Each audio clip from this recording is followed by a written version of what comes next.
کہتے ہیں نا، کسی میں نقص نکالنے کے بجائے ہمیں اپنی اصلاح کی فکر کرنی چاہیے، دوسروں کی فکر نہ کریں۔ لیکن اس کا یہ مطلب نہیں کہ ہم دوسروں کی فکر بالکل چھوڑ دیں۔ معاشرے کے حالات اور موجودہ دور کے چیلنج کا حل نکالنا، ان کی اصلاح کرنا، امت کا خیر خواہ بننا، یہ بھی دین کا اہم فریضہ ہے۔ سماعت کیجیے پروگرام اصلاح احوال ڈاکٹر محمد عظیم فاروقی اور RJ مہوش خان کے ساتھ۔ السلام علیکم لسنرز، آپ سن رہے ہیں FM 107، شو ہے اصلاح احوال اور میں ہوں آپ کے ساتھ آپ کی RJ مہوش۔ اور آج ہم بات کرنے والے ہیں، ہمارا جو ٹاپک ہے وہ ہمارے شو کا نام جیسے اصلاح احوال ہے، تو آج ہم بات کریں گے کہ اصلاح احوال کے لیے اصلاح نیت کتنی زیادہ ضروری ہے اور کیسے یہ کامیابی کی کنجی چابی ثابت ہو سکتی ہے۔ تو ویلکم کرتے ہیں اپنے شو میں ڈاکٹر محمد عظیم فاروقی صاحب کو۔ السلام علیکم سر، کیسے ہیں آپ؟ وعلیکم السلام ورحمۃ اللہ علیہ، اللہ کا شکر ہے، الحمدللہ۔ جی بہت زبردست۔ اچھا، آج ہم نے بات کرنی ہے اصلاح احوال کے لیے اصلاح نیت، اور وہ کہا جاتا ہے نا کہ اعمال کا دار و مدار نیتوں پر ہے، تو ڈیفینیٹلی یہ بڑا ضروری ہے کہ ہم پہلے جب اپنے احوال درست کرنا چاہتے ہیں تو اس سے پہلے اپنی نیت کو درست کر لیں۔ تو سب سے پہلے تو میں یہ جاننا چاہوں گی کہ نیت ہمارے لسنرز کے لیے کہ نیت سے کیا مراد ہے، اور اس کے ساتھ ہی اچھی اور بری نیت کا تعین کیسے کیا جا سکتا ہے؟ دیکھیں، یہ بہت ہی اہم اور بنیادی جو ہے وہ نقطہ ہے۔ ہر اعمال کا، ہر خیر کے لیے بنیاد نیت ہے۔ دیکھیے، اگر آپ نمازی جیسی کوئی شخص حرکتیں کرتا ہے تو وہ نماز نہیں ہوگی جب تک نماز کی نیت نہ ہو۔ وہ سارا دن بھی وہ ندی میں نہاتا رہے، کنویں میں نہاتا رہے، کسی دریا میں غسل کرتا رہے، تو اس کا غسل نہیں مانا جائے گا جب تک غسل کی نیت سے نہیں نہائے گا۔ اسی طرح عمرہ کرنا ہے، حج کرنا ہے، احرام باندھنا ہے، تو ہر اعمال کی بنیاد اس کی نیت ہے، اور نیت کے ساتھ جو ہے یہ تعین کیا جائے گا کہ یہ عمل جو کر رہا ہے اس کا مین ٹارگٹ کیا ہے، اس کے پیچھے ایمز کیا ہیں، آبجیکٹیوز کیا ہیں، اس کے اثر جو ہے، امپلس جو ہے، قوت جو ہے اس کے پیچھے قلبی روحانی جو ہے وہ کیا ہے۔ تو نیت لفظی معنی تو ارادے کو کہتے ہیں اور عزم کو کہتے ہیں، اور یہ دل سے ہوتا ہے، دل سے یہ نیت ہوتی ہے۔ زبان سے اگر کی جاتی ہے کہ 2 رکعت نماز، فرض وقت نماز، فجر، منہ طرف کعبہ شریف، پیچھے حاضر امام کے اللہ اکبر، تو یہ زبان سے کہنا کوئی ضروری نہیں ہوتا، یہ سکھانے کے لیے یہ بات بیان کی جاتی ہے۔ اور اس کے لیے نبی علیہ السلام کی وہ حدیث ہے جو تقریباً سیاستہ کے سارے محدثین نے، اور جتنے بھی حدیث کی سینکڑوں ہزاروں کتب ہے، تو سب نے جتنے بھی ابواب قائم کیے، جتنے بھی آپ علیہ السلام کی ارشادات عالیہ، قولی، تقریری، فعلی اور عملی، اور آپ کے حوال جو ہے وہ آپ نقل کیے، تو انہوں نے جو سب سے پہلے نمبر پر جو حدیث لکھی وہ نیت والی حدیث لکھی ہے، جو حضرت سیدنا عمر فاروق رضی اللہ تعالیٰ سے روایت ہے۔ وہ پوری حدیث اس طرح ہے کہ انما الاعمال بالنیات وانما لکل امرئ ما نوی فمن كانت هجرته الى الله ورسوله فهجرته الى الله ورسوله فمن كانت هجرته الى دنیا يصيبها او امرأة يتزوجها فهجرته ما هاجر الیہ۔ بے شک عملوں کا دارومدار نیتوں پر ہے، ہر انسان کو اس کی نیت کے مطابق اجر دیا جائے گا۔ پس جس نے ہجرت کی اللہ اور اس کے رسول کی طرف، تو اس کی ہجرت اللہ اور اس کے رسول کی طرف ہے، اور جس نے ہجرت کی ہے دنیا کی طرف کہ اس کو حاصل کرے، یا عورت کی طرف کہ وہ اسے نکاح کرے، تو اس کی ہجرت اسی طرف ہوگی جس طرف اس نے ہجرت کی ہے۔ تو ہوا یہ کہ ایک شخص تھا، تاریخ میں اس کا نام ہے مہاجر ابن قیس۔ اس کا کہیں منگنی ہوئی تھی ایک خاتون تھے سے، تو وہ اپنے آباء و اجداد کے ساتھ، ماں باپ کے ساتھ ہجرت کر مدینہ شریف آ گئی۔ اس نے نکاح کا پیغام بھیجا، تو اس نے شرط لگائی کہ اگر ہجرت کرو گے، مکہ چھوڑ کے مدینہ آ جاؤ تو شادی ہو جائے گی۔ تو خیر اس نے ہمت کی اور وہ مکہ چھوڑ کے مدینہ آ گیا، شادی ہو گئی۔ اب صحابہ کرام رضوان اللہ تعالیٰ علیہم اجمعین نے یہ بات مشہور ہو گئی کہ یہ اس شخص نے بھی ہجرت کی ہے، اللہ کا حکم مانا ہے، لیکن اس کا تو ٹارگٹ جو ہے وہ شادی تھی، نکاح تھا، تو وہ اس نے تو کیا اس کا بھی اس کو اتنا ہی اجر اور ثواب ملے گا؟ باقی صحابہ کو جیسے انہوں نے بھی ہجرت کی، کسی کا مال لوٹ لیا، کسی کو ڈرایا دھمکایا گیا، کسی کی دکانیں لوٹ لی، لوٹ پیٹ کے جو بیچارے آئے انہوں نے بھی ہجرت کی، اور یہ آتے ہی شادی کے لیے آیا اور شادی بھی کر لی، تو یہ عمل تو بظاہر ایک جیسا ہے۔ تو پھر نبی علیہ السلام نے یہ فرمایا کہ بھائی اس نے ہجرت کی ہے شادی کے لیے، شادی ہو، اگر کوئی دنیا کے لیے کرے گا اس کو دنیا مل گئی۔ ہاں، جو اللہ اور اس کے رسول کے حکم کو فالو کرتے ہوئے اللہ رسول کی رضا کے لیے اور اپنے دین کی سربلندی کے لیے، نشر و اشاعت کے لیے، یقیناً رزق حلال بھی ملے گا، لیکن جو چیز بنیاد ہے وہ اللہ رسول کی رضا ہے، تو اس نیت سے جو ہجرت کرے گا تو اس کا ثواب جو ہے وہ اللہ تعالیٰ کی بارگاہ سے اس کو نصیب ہوگا۔ تو عمل کا بنیادی محرک جو ہے وہ انسان کی نیت بنا، اور وَإِنَّمَا لِكُلِّ امْرِئٍ مَا نَوَىٰ، اور بے شک ہر انسان کو اس کی نیت کے مطابق اجر دیا جائے گا۔ ایک شخص نے سرکار کی دعوت کی تو آپ اس کے کمرے میں بیٹھے ہوئے تھے، تو دیکھا کہ کمرے میں ایک روشن دان، تو پوچھا بھئی یہ روشن دان کس لیے تم نے رکھا؟ تو اس نے عرض کی حضور میں چاہتا ہوں کہ اس سے ہوا روشنی آتی رہے۔ تو آپ نے فرمایا کاش تم نیت یہ کر لیتے کہ اس لیے رکھا کہ یہاں سے کمرے میں بیٹھے ہوئے بھی اذان کی آواز آ جائے گی، تو ہوا روشنی تو آنا ہی تھا، وہ آتی رہتی، اور اس کے ساتھ جو ہے وہ تمہیں اذان کی بھی آواز آتی اور روشنی ہوا بھی آتی اور اجر و ثواب بھی ملتا رہتا۔ تو اسی طرح ایک صحابی نے عرض کی حضور میں آپ کی خدمت میں آ رہا تھا تو رستے میں میں نے دیکھا کہ ایک کنواں ہے، تو میں پانی پینے کے لیے رکا، وہاں ایک زمین میں میخ گڑی ہوئی تھی جو قلعہ عام طور پہ کہتے ہیں، تو میں نے خیال کیا اگر کوئی رات کے وقت کوئی مسافر آیا تو کہیں اس کو ٹھوکر نہ لگے یا اس کے جانور کو کنویں میں نہ گر دے، تو میں پتھر کی مدد سے ہمت کر کے وہ میخ اکھاڑ کے پھینک دیے، تو کیا مجھے اس کا ثواب ملے گا؟ ہاں یقیناً ملے گا۔ کچھ دیر بعد ایک اور صحابی آیا، اس نے عرض کی حضور میں آ رہا تھا آپ کی خدمت میں، رستے میں میں پانی کے لیے کنویں پہ رکا، پانی پیا تو میں نے دیکھا کہ زمین پہ میخ پڑی ہوئی ہے، ایک قلعہ جو ہے وہ لکڑی سی ہے، تو میں نے کہا ہمیں بیکار پڑی ہے، اس کو کیوں نہ زمین میں ٹھونک دوں، اور اگر کوئی مسافر یہاں آئے اپنا گھوڑا اس کے ساتھ باندھ کے تسلی سے پانی پیے، اس کو بھی پلائے، کہیں جانور ہی نہ بھاگ جائے۔ ویسے تو میں نے دیکھا زمین میں چھوٹا سا مجھے ایک سوراخ بھی نظر آیا، تو میں نے اس لکڑی کو وہاں ٹھونک دیا تاکہ اس کنڈی کے ساتھ جو ہے وہ جانور باندھا جا سکے، تو کیا اتنی سی نیکی سے بھی مجھے ثواب ملے گا؟ ہاں ملے گا۔ تو پہلے شخص نے عرض کی سرکار وہ کنواں جو فلاں ادھر سے تو انہیں وہ میخ گاڑی یا جی ہاں عرض کی حضور وہ میں بڑی محنت سے اس کو اکھاڑ کے پھینک کے آیا تھا اور یہ اس کو دوبارہ ٹھونک آیا زمین میں۔ سرکار نے فرمایا بھی عمل تو دونوں کا مختلف ہے لیکن نیت دونوں کی ٹھیک ہے، مخلوق کی لیے سہولت پیدا کرنا، اجر دونوں کو ملے گا۔ تو لہٰذا کسی نے کہا نا حضور پاک صلی اللہ علیہ وسلم سے کہ جی حضرت صدیق اکبر قرآن پڑھتے ہیں آہستہ آواز میں اور حضرت عمر اونچی آواز میں پڑھتے ہیں، تو ہیں دونوں سے ابھی عمل بالکل الٹ ہے۔ حضور نے ان کو بلا کے پوچھا بھائی آپ آہستہ کیوں پڑھتے ہیں؟ آج کی حضور جس کو سنانا چاہتا وہ خاموشی سے بھی سن لیتا ہے۔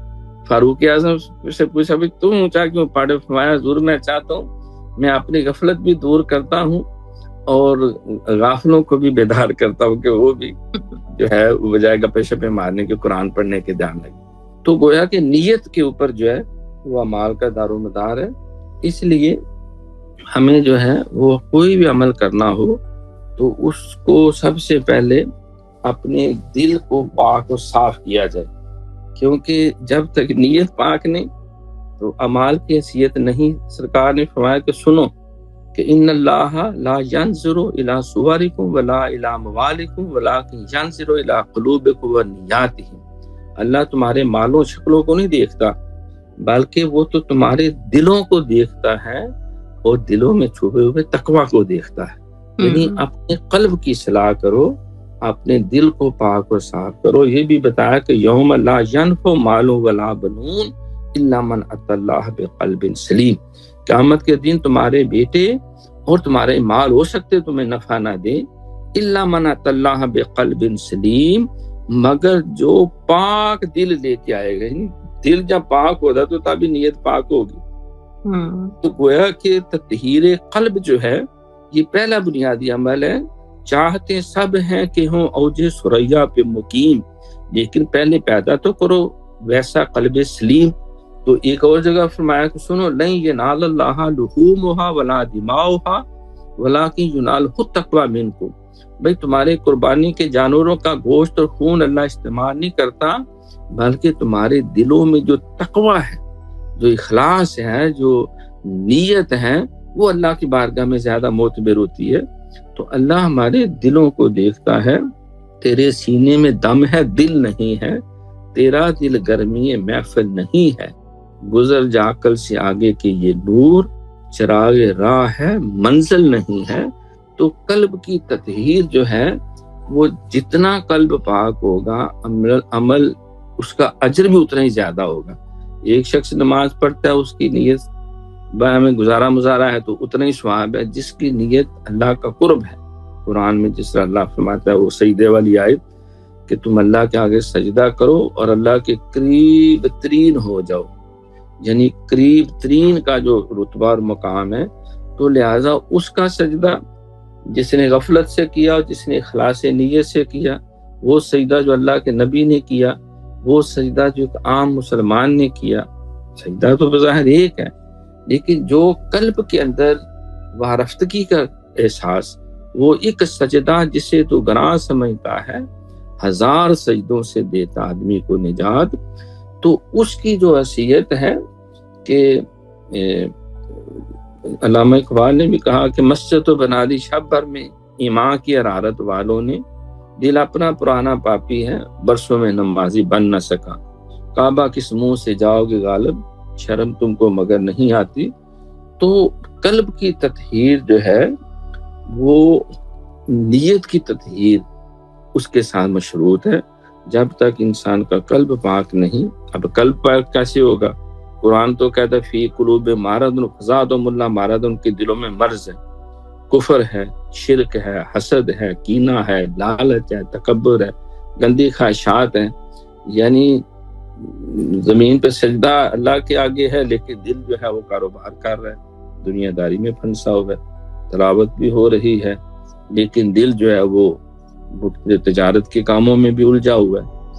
تو وہ تیری نماز بے سرور، تیرا امام بے حضور والی جو بات حضرت اقبال نے کہی، تو وہ اسی لیے ہے کہ ہم بعض کا دیکھو آیت کریمہ پڑھتے ہیں جی مقدمہ جیت لیں، کوئی جو ہے وہ سورہ یاسین پڑھاتا ہے کہ بیٹی کی شادی ہو جائے، کوئی جو ہے معوذتین، کسی دنیاوی مقاصد، ٹھیک ہے کوئی حرج نہیں کہ اللہ کا کلام اس کے لیے پڑھا جائے، تو لیکن اصل جو ہے وہ رتبہ جو ہے سوداگری نہیں، یہ عبادت خدا کی ہے.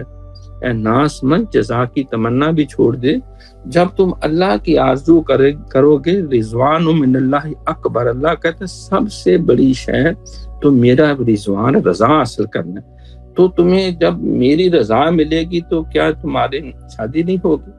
کیا تم مقدمے میں نہیں جیتو گے؟ کیا تمہیں علم نہیں ملے گا؟ کیا تمہیں دنیا کی نعمتیں نہیں ملے گی؟ میں سب کچھ دوں گا جو میرے قریب ہوتا ہے. دیکھو قرآن کی آیت ہے کہ ان الذین قالوا ربنا اللہ ثم استقاموا، جنہوں نے کہا کہ اللہ ہمارا رب ہے، یعنی اس پہ تقویٰ کر لیا، اپنے دل کی نیتوں کا مرکز اس کو بنا لیا. تتنزل علیہم الملائکہ، ہم ان پہ فرشتے بھی بھیجتے، اللہ تخافوا ولا تحزنوا وابشروا بالجنۃ التي کنتم توعدون نحن اولیاؤکم فی الحیاۃ الدنیا وفی الآخرہ وَلَكُمْ فِيهَا مَا تَشْتَهِي أَنفُسُكُمْ وَلَكُمْ فِيهَا مَا تَدَّعُونَ نُزُلًا مِنْ غَفُورٍ رَحِيمٍ.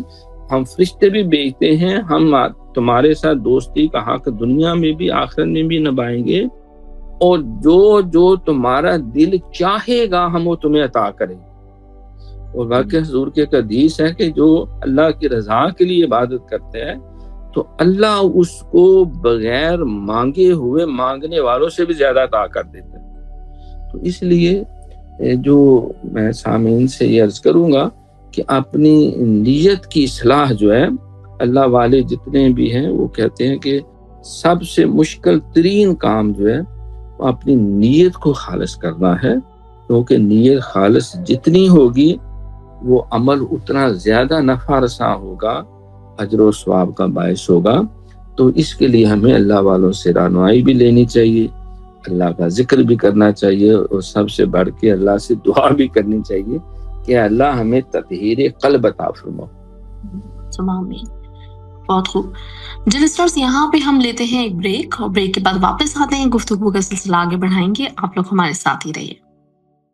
اصلاح احوال ڈاکٹر محمد عظیم فاروقی اور RJ مہوش خان کے ساتھ۔ جی لسنرز، ویلکم بیک۔ آپ سن رہے ہیں اصلاح احوال، اور آج اصلاح احوال میں یہی گفتگو ہو رہی ہے کہ کس طرح سے جو نیت، جب ہم نیت کی اصلاح کریں گے تو ہمارے اعمال درست ہو جائیں گے۔ تو ابھی بہت اچھی طریقے سے ڈاکٹر صاحب نے بتایا، اور میں اس دوران یہ سوچ رہی تھی کہ آج کل ڈاکٹر صاحب اگر دیکھا جائے نا تو ہم لوگوں کا جو سب سے بڑا مسئلہ بن گیا ہے آج کل، یا پھر شاید یہ بھی شروع سے ہی ہوگا، کہ ہم لوگ اپنے سے زیادہ دوسروں کے اعمال اور دوسروں کے لیے ججمنٹل ہوئے ہوتے ہیں۔ جب دیکھیے بھی آپ نے دو قصے سنائے کہ دو لوگ تھے، دونوں نے مختلف اعمال کیے، لیکن نیت ان کی کیا تھی وہ ان کو پتا تھی۔ تو آج کل یہی ہوتا ہے کہ ہم لوگوں کو پتہ نہیں ہوتا کہ کون کس نیت کے تحت کوئی کام کر رہا ہے، اور ہم ججمنٹل ہوئے ہوتے ہیں۔ تو اللہ تعالیٰ ہمیں اس سے بھی باز رکھے اور ہمیں ہدایت عطا کرے۔ خام کا فتویٰ لگا دیتے ہیں۔ جی بالکل بالکل ایسا ہی ہے، اور یقیناً وہی بہتر جانتا ہے، یا اللہ سے بہتر کون جانتا ہے کہ کس کے دل میں کیا ہے۔ بالکل۔ اچھا، ایک جو سوال ہے وہ یہ ہے کہ اصلاح نیت کے جو شرعی تقاضے ہیں وہ کیا ہیں؟ دیکھیے، اصلاح نیت جو ہے وہ میں نے آپ کو عرض کیا کہ سب سے پہلے تو نیت کیجیے۔ بہت سارے جو تو وہ تو ویسے ہی بھاگا بھاگ آتے ہیں، نماز بھی کھڑی ہے تو ان کو یہ ہوتا ہے کہ مجھے یہ رکعت مل جائے، وہ چاہے رکوع میں امام چلا گیا، سر بھی اٹھا لیا، تو وہ تو مطلب نیت کی طرف توجہ نہیں۔ تو نماز کی نیت جو ہے وہ معراج ہے۔ سرکار نے فرمایا نا کہ الصلاۃ معراج المومنین، نماز مومن کی معراج ہے۔ جب حضور علیہ السلام کو اللہ نے معراج کے سعادتوں سے سرفراز کیا، کتنی بڑا یہ سعادت تھی، کتنی بڑی عظمت تھی۔ سبق ملا ہے یہ معراج مصطفیٰ سے مجھے کہ عالم بشریت کی زد میں ہے گردوں۔ تو اللہ کریم آپ کو ثم دنا فتدلی فکان قاب قوسین او ادنا، پھر فاوحی الی عبدہ ما اوحی، تو کتنی اس کی اللہ تعالیٰ نے شان بیان کی سورہ نجم کے اندر۔ تو یہ ساری سعادتیں آپ نے چاہا میری امت کو بھی ملے، تو پھر ان حضور علیہ السلام کو پھر اللہ نے یہ 5 وقت کی نماز عطا فرمائی۔ وہ بھی لمبی کہانی ہے، 50 ہوئی، پھر 5 کام ہوتے ہوتے حضرت موسیٰ کلیم اللہ عرض کرتے رہے کہ حضور ذرا اور کم کریں اور کم کروائے، میری امت سے نہیں پڑھی جاتی تو آپ کی امت کے لیے مشکل نہ ہو جائے۔ تو آخر میں 5 رہ گئی، اور یہ پیغام ملا کہ پڑھیں گے 5 اور اجر و ثواب جو ہے وہ 50 کا ملے گا۔ من جاء بالحسن فلہ 10 امثالها۔ بعض ہمارے جیسے کمزور ایمان والے کہتے ہیں سرکار ایک پھیرا اور لگاتے تو شاید یہ 5 سے بھی جان چھوٹ جاتی۔ حالانکہ صحابہ کرام یہ فرمایا کرتے تھے کہ اگر اس دنیا میں نماز نہ ہوتی اور روزہ نہ ہوتا تو پھر کیا سواد آتا دنیا کا، تو مقصد ہی کوئی نہ رہتا۔ تو دیکھو نا، حضرت علی پاک جب آپ نماز پڑھتے اللہ اکبر، ان کی نماز اور خشوع و خضوع ایک ضرب المثل تھا، آپ کا فقر ضرب المثل تھا، اللہ اکبر۔ اور آپ فرماتے ہیں مجھے پسند ہے کہ میں سخت گرمیوں کے روزے رکھوں۔ تو یہ اعمال وہ ہیں جو اللہ کے قریب کرتے ہیں۔ حضور علیہ السلام نے ایک موقع پہ فرمایا، اے میرے صحابہ، اللہ نے تمہاری دنیا سے مجھے 3 چیزوں کی محبت دی ہے، یعنی میرے سینے میں اللہ نے محبت پیدا کی ہے۔ پہلے نمبر پہ آپ نے جو ہے وہ خاتون کا ذکر کیا، عورت کا، وہ ماں کی حیثیت سے ہو، بیٹی کی حیثیت سے ہو، بیوی کی حیثیت سے ہو۔ اللہ نے اس کی محبت میرے دل میں ڈال دی کہ ان کی دلجوئی کرنا، اور ان کے ساتھ پھر آگے اس کی تفصیلات بہت لمبی ہیں۔ اور دوسرا فرمایا کہ خوشبو کی محبت، مجھے خوشبو پسند ہے، بدبو پسند نہیں۔ اللہ کا بھی حکم ہے خذو زینتکم عند کل مسجد، مسجد میں آؤ تو پاک صاف ہو کے آؤ.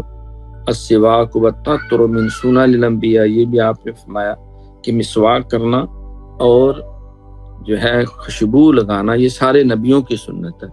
نبی علیہ السلام جب وہ آخری سمجھے بستر مرگ والی کیفیت تھی تو اس وقت وہ اتنی دانتوں میں طاقت محسوس نہیں ہو رہی تھی کہ چبائیں، تو سیدہ بی بی عائشہ صدیقہ رضی اللہ عنہا ام المومنین سے فرمایا کہ مجھے ذرا مسواک جو ہے وہ نرم کر کے دو.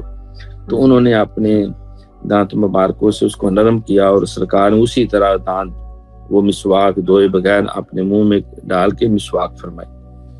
تو گویا کہ آپ اس قدر صفائی پسند تھے اور اس قدر آپ کو پاکیزگی سے محبت تھی. تو فرمایا دو باتیں ہو گئی. تیسرا فرمایا کہ قرۃ عینی فی الصلاۃ، اور تیسری جو اللہ نے میرے سینے میں محبت ڈالی ہے وہ نماز میں میری آنکھوں کی ٹھنڈک رکھی ہے. اس کے اوپر پھر بہت سارا جو ہے وہ حضرت امام ربانی مجدد الثانی رحمۃ اللہ علیہ مکتوبات شی میں لکھتے ہیں کہ حضور نے فرمایا کہ نماز میں میری آنکھوں کی ٹھنڈک ہے. بھئی آنکھوں کو ٹھنڈک تو کوئی پسندیدہ چہرہ دیکھ کے ملتی ہے، یعنی انسان کسی ماں کا بچہ جو اس سے جدا ہو یا دور ہو بیرون ملک ہو تو اس کو دیکھ کے جو سکون ملتا ہے آنکھوں کو وہ ٹھنڈک ہوتی ہے. تو سرکار نے فرمایا آنکھوں کی ٹھنڈک ہے. گویا کہ سرکار جب نماز پڑھتے اور وہ جو آپ نے فرمایا کہ ان تعبد اللہ کانک ترا، ایسے ہی عبادت کرو گویا کہ اللہ کو دیکھ رہے ہو، تو سرکار اس درجے پہ چلے جاتے، اس مقام پہ فائز ہو جاتے. اللہ کے قرب اور اللہ کے دیدار کا جو شرف ہے وہ جس درجے میں بھی اللہ آپ کے لیے پسند فرماتا. تو اس اعتبار سے جب نیت یہ کی ہے تو معراج بھی ہوگی. جب روزے سے نیت تقویٰ کی ہے، آداب کا بھی لحاظ رکھا ہے تو پھر قرب ملے گا.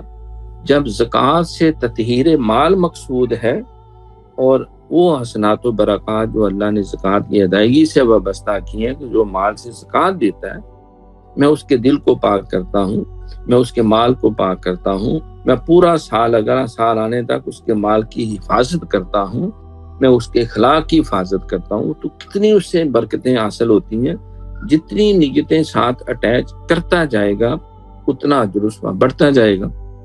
حج جو ہے اس سے بھی سرکار نے کہا جس نے حج کیا ایسا ہی ہے جیسے آج ماں کے پیٹ سے بے گناہ پیدا ہوا ہے. تو لہٰذا حج جو ہے وہ اللہ کی رضا کے لیے وَلِلَّهِ عَلَى النَّاسِ، لوگوں کے لیے فرض ہے کہ اللہ کے لیے، وَلِلَّهِ اور اللہ کے لیے، للناس لوگوں پہ یہ لازم ہے، حج البیت بیت اللہ کا حج کرنا، من استطاع الیہ سبیلا، جو بھی راستے کی استطاعت رکھتا ہو وہ جیب خرچ رکھتا ہو. تو اسی طرح جہاد پہ گئے تو جہاد میں بھی اللہ کے دین کے سربلندی، کیونکہ اگر وہ شرعی تقاضے پورے نہیں ہوں گے، وہ حدیث سیاستہ کہ حضرت ابو ہریرہ رضی اللہ تعالیٰ سے روایت ہے، سرکار نے فرمایا کہ قیامت کے دن اللہ تعالیٰ جو حکم دیں گے، ایک شخص پیش ہوگا تو پوچھیں گے اللہ کہ تم نے کیا کیا، وہ کہے گا میں ساری زندگی قرآن پڑھاتا رہا، دین سکھاتا رہا، بڑی واعظ و تبلیغ کرتا رہا. تو اللہ فرمائے گا کس لیے کیا؟ میرا نام اونچا ہو، نذرانے زیادہ ملے، پیسہ دے لاکھ اکٹھا ہو، تمہیں مل چکا، اب میرے پاس تیرے لیے کچھ نہیں. اس کو جہنم میں بھیج دیں گے. پھر ایک شہید ہوگا، کہے گا یا اللہ لڑ کے شہید ہو کے میں ماری گیا، تیرے راستے میں قربان ہوگا. اللہ کہتا ہے جھوٹ بول رہے، تم نے کس لیے جہاد کیا؟ مال غنیمت کے لیے، عہدہ حاصل کرنے کے لیے، بہادری کے جو ہے وہ جھنڈے گاڑنے کے لیے، وہ گاڑ لے جھنڈے، مال غنیمت بھی مل گیا، ترقیاں بھی مل گئیں، اب میرے پاس تیرے لیے کچھ نہیں. اس سے بھی جہنم میں جھونک دیں گے. پھر ایک شخص آئے گا تو وہ کہے گا میں نے بڑی سخاوتیں کی، بہت مال خرچ کیا. اللہ پوچھے گا وہ سارا کچھ تو کیا، کس کے لیے کیا؟ اپنی دولت کی نمائش کے لیے، اور بعض جو ہے وہ MPA بننے کے لیے، MNA بننے کے لیے، مسجد کی کمیٹی کا جو ہے وہ سربراہ بننے کے لیے، کوئی اپنے بعض کا تو بلیک منی کو وائٹ منی کرنے والا بھی چکر بن جاتا ہے. تو تم نے جن مقاصد کے لیے وہ مال خرچ کیا وہ تمہیں سارا کچھ مل چکا ہے، میری رضا کے لیے تم نے نہیں کیا، لہٰذا میرے پاس تیرے لیے کچھ نہیں. اسے بھی سر کے بالوں سے پکڑ کے گھسیٹتے ہوئے جہنم میں ہانک دیں. تو معلوم یہ ہوا کہ بظاہر یہ بہت بڑی نیکیاں ہیں، بہت بڑی سعادتیں ہیں، لیکن کیونکہ اس نے شرعی تقاضا نیت کا پورا نہیں کیا، قرآن نے کہا نا کہ ویل للمصلین الذین هم عن صلاتهم ساہون، نمازیوں کے لیے بھی ہلاکت ہے۔ یا اللہ وہ تو نماز پڑھ رہے ہیں، فرمایا وہ ریاکاری کے لیے پڑھ رہے ہیں، الذین هم یراؤون، وہ دکھاوا کر رہے ہیں۔ تو دکھاوے کی نماز تو پھر تو شرک میں بھی آ جاتی ہے۔ دکھاوے کا حج، فرمایا کہ یہ حج سیر و سیاحت ہے، بعض کو نماز وہ مرغے کے ٹھونگوں سے زیادہ کوئی فائدہ نہیں، روزہ صرف فاقہ ہی فاقہ ہوتا ہے ان کا۔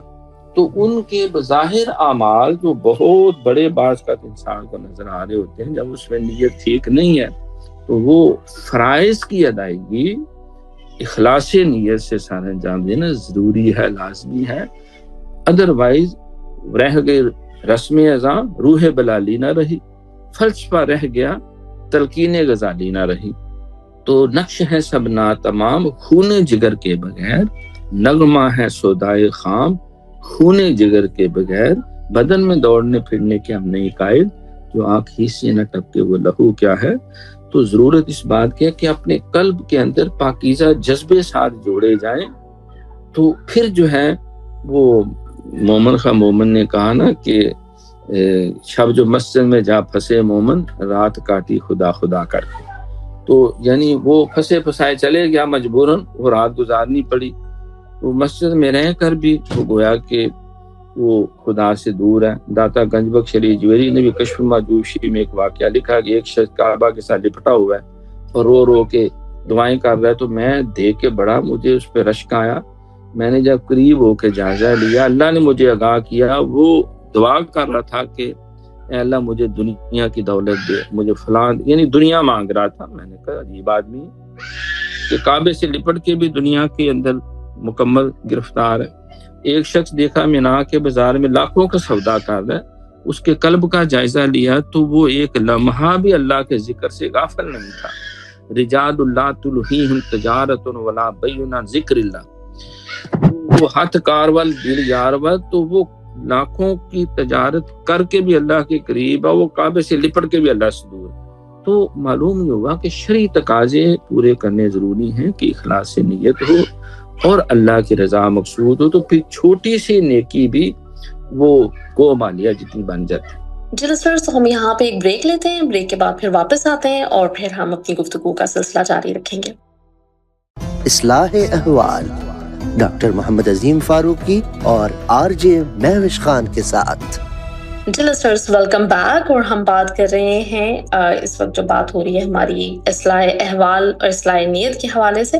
تو سر میں اب آپ سے جاننا چاہوں گی کہ سیرت طیبہ اور جو صحابہ رضی اللہ عنہ ہوں، انہوں نے کس طرح سے اصلاح نیت کے لیے اقدامات کیے تھے اور کس طرح سے اہل ایمان کی انہوں نے رہنمائی فرمائی تھی، اور ساتھ ساتھ میں یہ بھی جاننا چاہوں گی کہ جو موجودہ دور ہے، جو بہت ہی مادہ پرستی، مفاد پرستی کا جو ایک دور ہے، تو اس میں کس طرح سے نیتوں کا اخلاص ممکن ہے؟ کیونکہ میں تو اکثر اوقات یہ سوچ رہی ہوتی ہوں، جیسے ایک ہوتا ہے کہ اپنے طور پہ کوئی اچھی بات کرنا بھی مطلب جو ہے نا وہ آپ کا ایک طرح کا صدقہ ہوتا ہے اور آپ کو ثواب ملتا ہے، تو شوز میں بھی کوشش ہوتی ہے کہ کچھ اچھی باتیں کی جائیں، لوگوں کو کچھ اچھا اگر مل جائے، لیکن ساتھ ساتھ جب کوئی کبھی تعریف آئے نا تو ذہن میں یہ چیز آ رہی ہوتی ہے کہ کیسے اس چیز کا فیصلہ ہوگا کہ یہ کیا ہم کر رہے ہیں، تو یہ ایک ڈر رہتا ہے ہمیشہ۔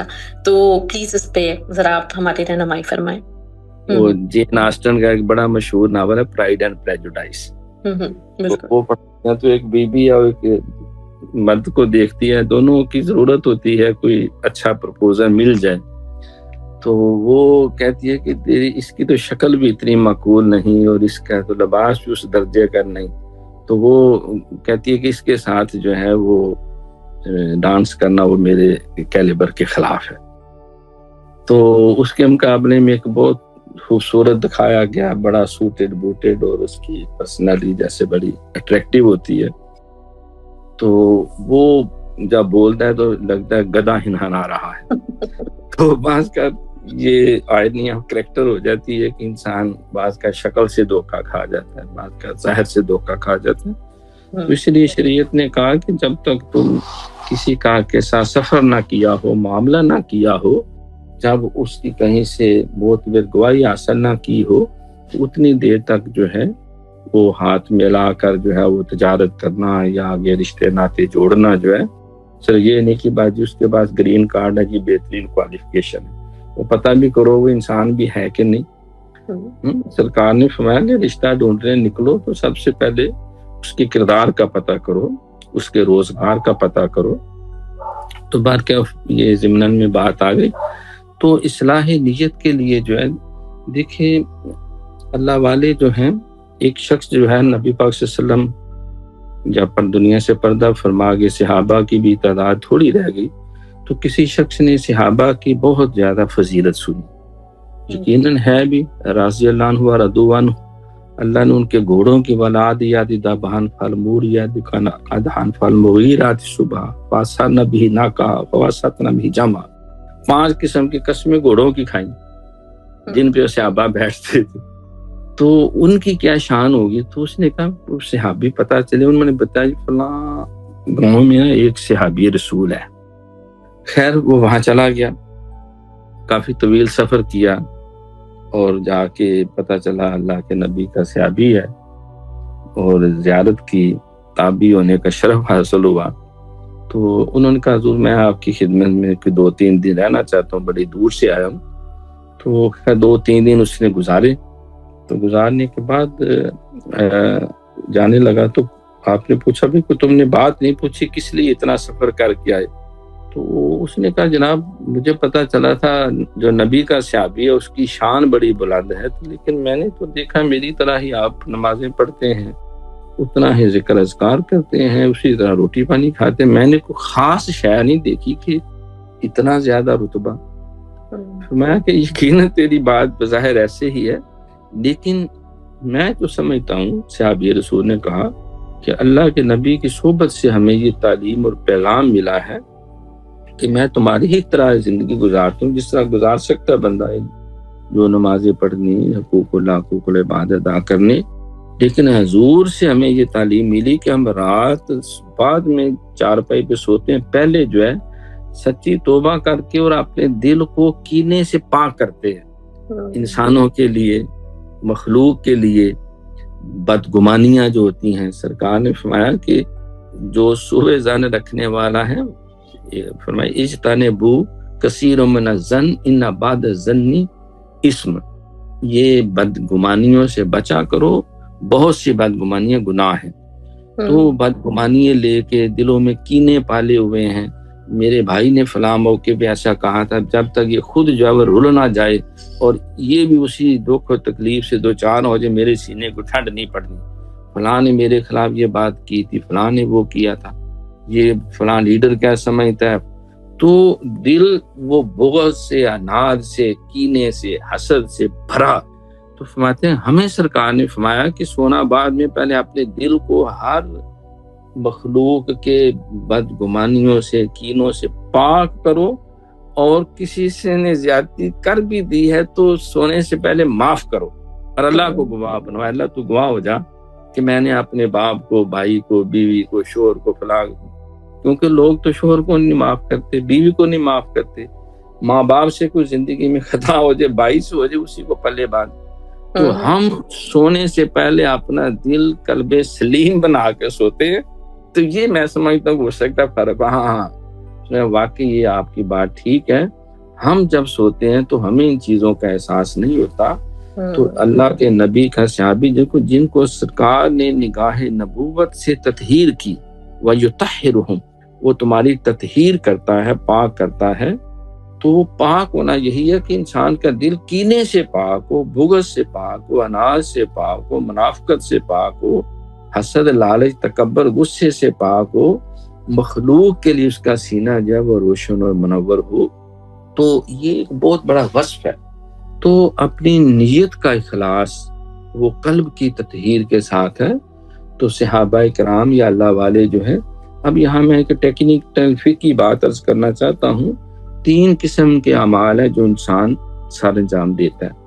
ایک وہ اعمال ہیں جن کو طاعات کہا جاتا ہے، فرائض ہیں، واجبات ہیں، جو اللہ نبی کا حکم ہے، جن کو کرنا ضروری ہے۔ دوسرے وہ اعمال ہوتے ہیں جن کا درجہ جو ہے وہ گناہوں کا ہے، جس کو اللہ نبی نے منع کیا، جھوٹ ہے، فراڈ ہے، شراب ہے، جوا ہے، بت ہیں، پانسے ہیں، کفر ہے، شرک ہے، جن کو منہیات کہا جاتا ہے، ممنوعات کہا جاتا ہے یا گناہ کہتے ہیں۔ دو ہو گئے، یہ دونوں انتہائی ہوگی۔ تیسرے ہوتے ہیں مباحات، یعنی جو درمیان میں ہیں، وہ دنیاوی امور ہیں، وہ نہ کوئی فرائض واجبات میں آتے ہیں اور نہ وہ گناہوں میں آتے ہیں۔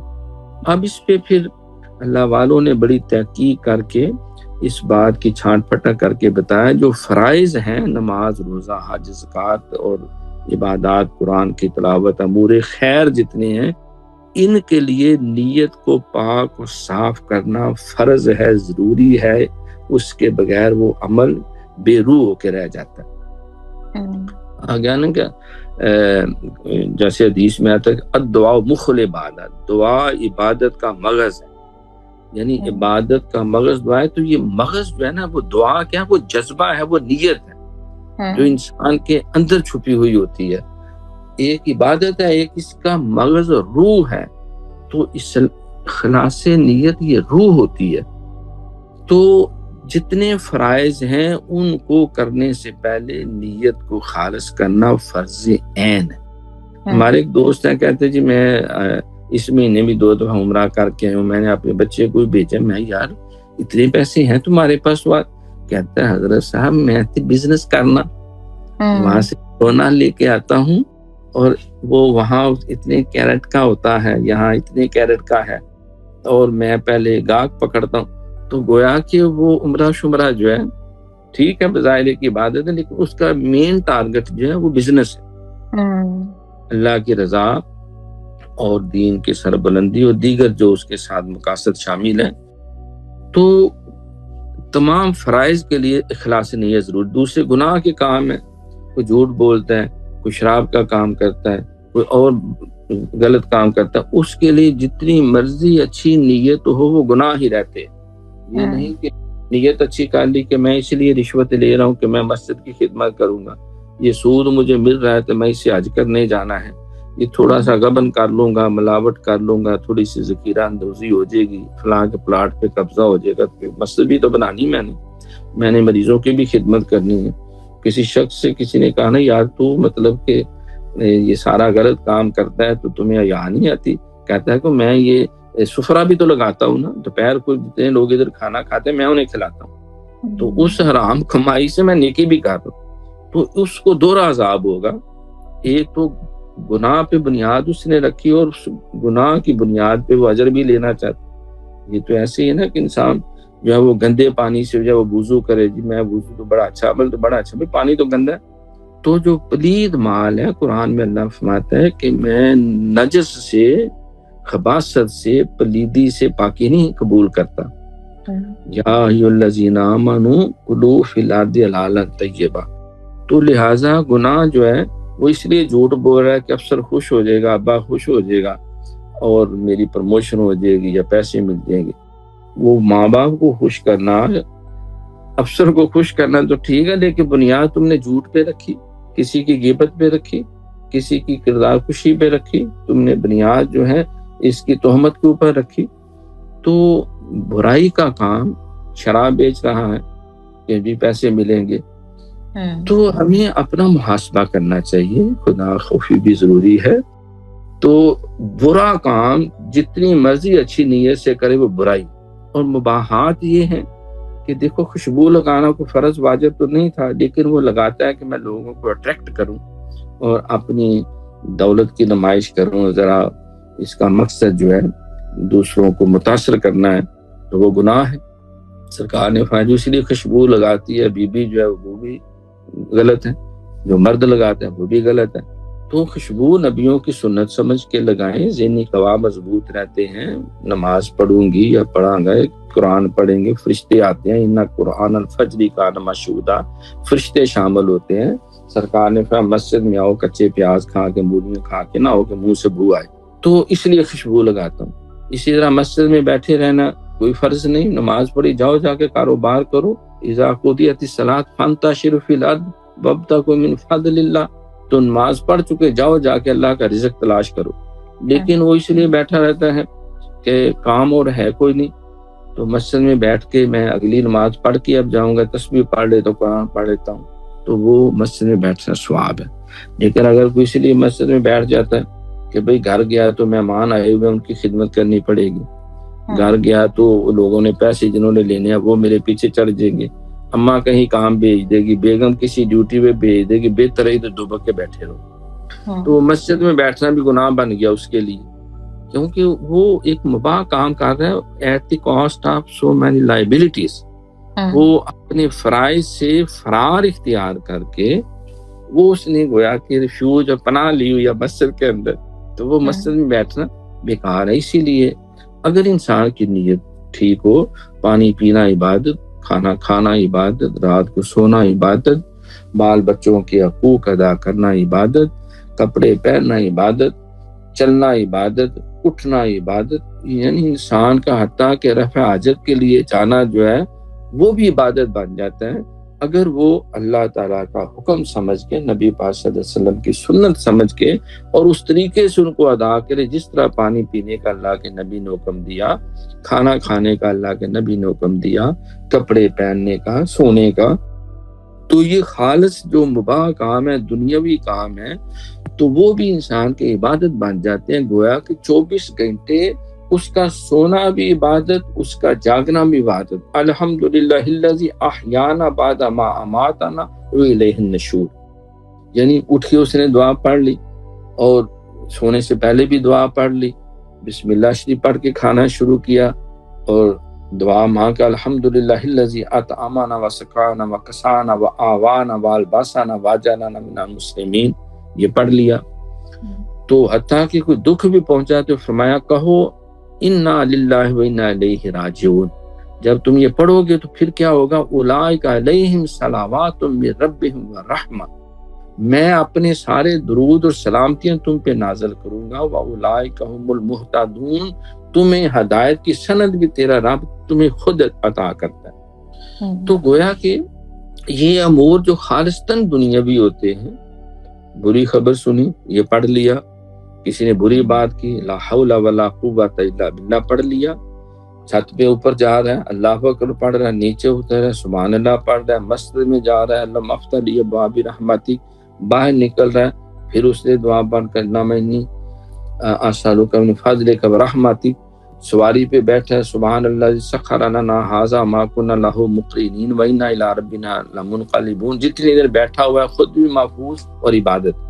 تو لہٰذا ہمیں جو ہے موجودہ یہ مادی اور مفاد پستی کے ماحول میں رہتے ہوئے بھی اخلاص نیت کا عمل جاری رکھنا چاہیے اور ایک فہرست بنانی چاہیے ایک ایک کر کے ہم اپنی نمازوں کو، فرائض کو، مباحات کو ہم آہستہ آہستہ عبادت کے سانچے میں جب ڈال لیں گے تو نتیجہ یہ نکلے گا کہ پھر ہماری زندگی کا ہر لمحہ جو ہے انشاءاللہ عبادت میں شمار ہوگا۔ جی، تو بہت خوب، بہت زبردست طریقے سے آپ نے سمجھایا، بہت بہت شکریہ ڈاکٹر صاحب آپ کا۔ اور انشاءاللہ تعالیٰ کل اب ہماری ملاقات ہوگی تو ہم انشاءاللہ بات کریں گے اسلام کی فطری معاشی اقدار اور موجودہ جو استحصالی نظام معیشت ہے اس کی کس طرح سے اصلاح ممکن ہے، اس پہ ہم انشاءاللہ تعالیٰ کل بات کریں گے۔ ڈاکٹر صاحب بہت بہت شکریہ آپ کا، آپ سے کل ملاقات ہوتی ہے، اپنا بہت بہت خیال رکھیے گا۔ بہت شکریہ، اللہ تعالیٰ آپ کو بھی سلامت رکھے۔ ویسے چلتے چلتے مجھے ایک قرآن پاک کی آیت یاد آ گئی، اللہ تعالیٰ کلام پاک میں فرماتے ہیں کہ حل جزاء الاحسان الا الاحسان، احسان کا بدلہ احسان ہے، یعنی نیکی کا بدلہ نیکی ہے۔ بعض کا لوگ یہ بات کسی بزرگ کی طرح منسوب کرتے ہیں کہ حضرت فلاں بزرگ نے کہا ہے کہ جس سے نیکی کرو اور اس کے شر سے ڈرو، یہ بات ایسی نہیں ہے۔ قرآن کا فرمان ہے کہ نیکی کا بدلہ نیکی ہے، لو begets love، virtue begets virtue، evil begets evil۔ تو نیکی اگر اللہ کی رضا کے لیے کریں گے تو پھر اس سے خیر ملے گی۔ ہم جب تجارت کی نیت سے نیکی کرتے ہیں، کسی سے بھلا کرتے ہیں کہ ہم اس سے اپنا کام نکلوائیں گے تو وہ بزنس ہے اور ہو سکتا ہے وہ ہمارا ٹارگٹ پورا نہ ہو، لہٰذا ہمیں خیر کرنی ہے تو وہ بھی اللہ کی رضا کے لیے، تو انشاءاللہ تعالی پھر سراپا وجود بھی انسان کا خیر اور معاشرے میں خیر ہی خیر پھیلے گی۔ بہت زیادہ شکریہ سامعین کا بھی اور آپ سب انتظامیہ کا بھی، جزاک اللہ۔ آپ کا بہت بہت شکریہ، جزاک اللہ خیر، تھینک یو سو مچ، اور انشاءاللہ تعالیٰ کل ملاقات ہوتی ہے، اپنا بہت بہت خیال رکھیے گا۔ لسنرز ہم دونوں کی طرف سے اللہ حافظ۔